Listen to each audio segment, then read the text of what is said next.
স্বরাষ্ট্র উপদেষ্টা বলেছেন, আমরা চাই সাধারণ জনগণ বা নির্দোষ মানুষ কোনোভাবেই যেন হয়রানির শিকার না হয়।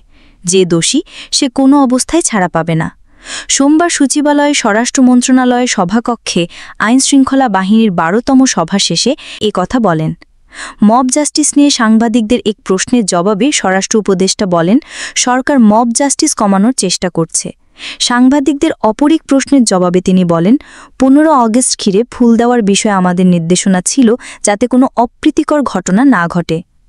চাকরি বিধি অনুযায়ী কর্মস্থলে অনুপস্থিত থাকায় ১৮ জন পুলিশ কর্মকর্তার বিরুদ্ধে ব্যবস্থা নেওয়া হয়েছে। আগামীতে কি এরকম আরও ব্যবস্থা নেবেন জানতে চাইলে উপদেষ্টা বলেন, এটা চলমান প্রক্রিয়া।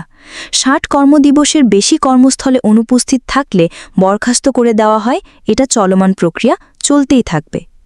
স্বরাষ্ট্র উপদেষ্টা বলেন, নির্বাচনকে সামনে রেখে ইতোমধ্যে ১৫,৮৫১ জন পুলিশ সদস্য নিয়োগ দেওয়া হয়েছে। বিজিপিতে ৪,৪৩৯ জন, আনসার ৫,৫৫১ জন, কারা ১,৫৫৮ জন, ফায়ার সার্ভিস ও সিভিল ডিফেন্সে ২০৪ জন নিয়োগ দেওয়া হয়েছে। এগুলো সব নতুন নিয়োগ। এসব পদের মধ্যে কিছু সৃজিত পদ এবং কিছু শূন্য পদ। পুলিশের এসব নিয়োগ সাব ইন্সপেক্টর থেকে কনস্টেবল পর্যন্ত। এছাড়া আনসার ও বিজিপির ক্ষেত্রেও কনস্টেবল পর্যায়ে নিয়োগ দেওয়া হয়েছে।